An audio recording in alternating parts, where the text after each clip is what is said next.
बिस्मिल्लाहिर्रहमानिर्रहीम। अस्सलाम वालेकुम। एग्रीकल्चर इन्फॉर्मेशन के साथ मैं मोहम्मद तासीन।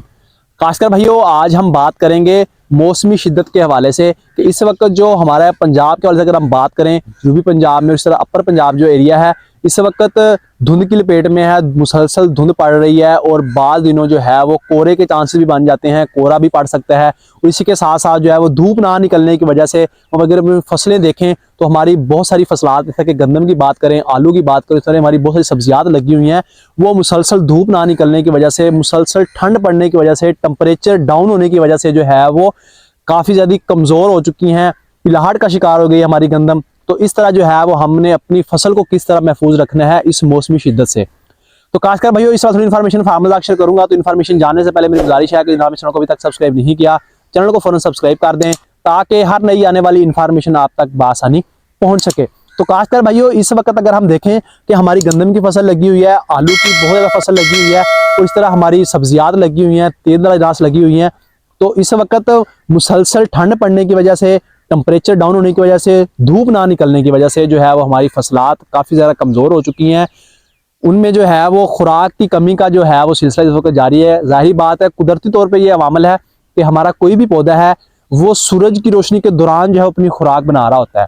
अगर उसे सूरज की रोशनी का कमी का सामना आ जाए, सूरज ना निकले, तो पौधा आहिस्ता आहिस्ता जो है वो कमज़ोर होना शुरू हो जाता है, क्योंकि उसको खुराक नहीं मिल, उसकी खुराक बनाने का जो अमल है वो नहीं चल रहा होता, वो सुस्त रवि का शिकार हो जाता है। बाकी जो हमारा पौधा है उसके बाकी अमल जो है वो चल रहे होते हैं, चाहे उस पर कोई फ्रूट लगा हुआ है, चाहे उसने हमारी गंदम की फसल उसने टिलरिंग बनानी है, तो वो पौधे से खुराक ले रही होगी, पत्तों से खुराक ले रही होगी, लेकिन हमारे जो पत्ते खुराक बनाते हैं उनका वो अमल सुस्त रवि का शिकार हो जाता है, सूरज की रोशनी की अदम दस्तयाबी की वजह से। तो खासकर भाइयों इन दौरान अगर हमारी फसल है उसको खुराक की कमी का सामना करना पड़ जाए तो हमारी आने वाली जो पैदावार होती है वो काफ़ी ज़्यादा मुतासर होती है। तो हमने अपनी पैदावार को जो है वो किस तरह बेहतर करना है, और इस वक्त जो खुराक की कमी का सामना है हमारे पौधों को, मौसमी शिद्दत जो है वो इस वक्त स्ट्रेस में हमारी गंदम की फसल जा रही है या हमारी बाकी फसल जा रही हैं, मौसमी शिद्दत से हमें किस तरह बचाना है।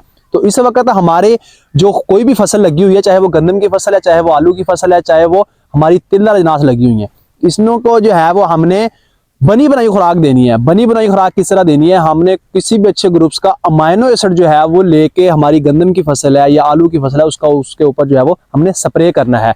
अगर मुसलसल जो है यही सिलसिला जारी रहता है, धुंध पड़ने का, धूप ना निकलने का, तो आप 1 से 2 स्प्रे कर सकते हैं, नहीं तो 1 स्प्रे तो लाजमी करें। जैसा कि अमाइनो एसिड की अगर हम बात करें तो मुख्तलिफ कंपनीज के पास मुख्तलिफ ब्रांड मौजूद हैं, वो आप इस्तेमाल करके अपनी कोई भी फसल है उसको मौसमी शिद्दत, ठंड से, कोहरे से आप बचा सकते हैं। जैसा कि स्वात एग्रोकेमिकल के पास जो है वो सुपरामाइन के नाम से मौजूद है, और इसी तरह जो है वो जाफर एग्रोकेमिकल के पास टेकामिन मिक्स के नाम से मौजूद है, सजेंटा के पास जो है वो ईजा बयान के नाम से मौजूद है, क्वांटस के नाम से मौजूद है, और इसी तरह एवियार ग्रुप के पास जो है वो रिलाय हाइप के नाम से मौजूद है।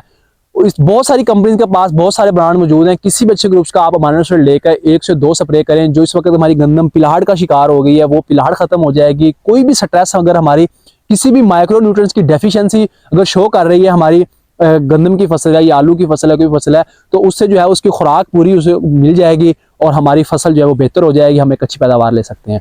मुझे उम्मीद है कि फार्मर आपको इस इन्फॉर्मेशन को समझ आ गई होगी। अगर समझ आई हो इसे लाइक एंड शेयर जरूर कीजिएगा। आइंदा एक नई इन्फॉर्मेशन के साथ हाजिर होंगे, तब तक के लिए अल्लाह हाफिज़।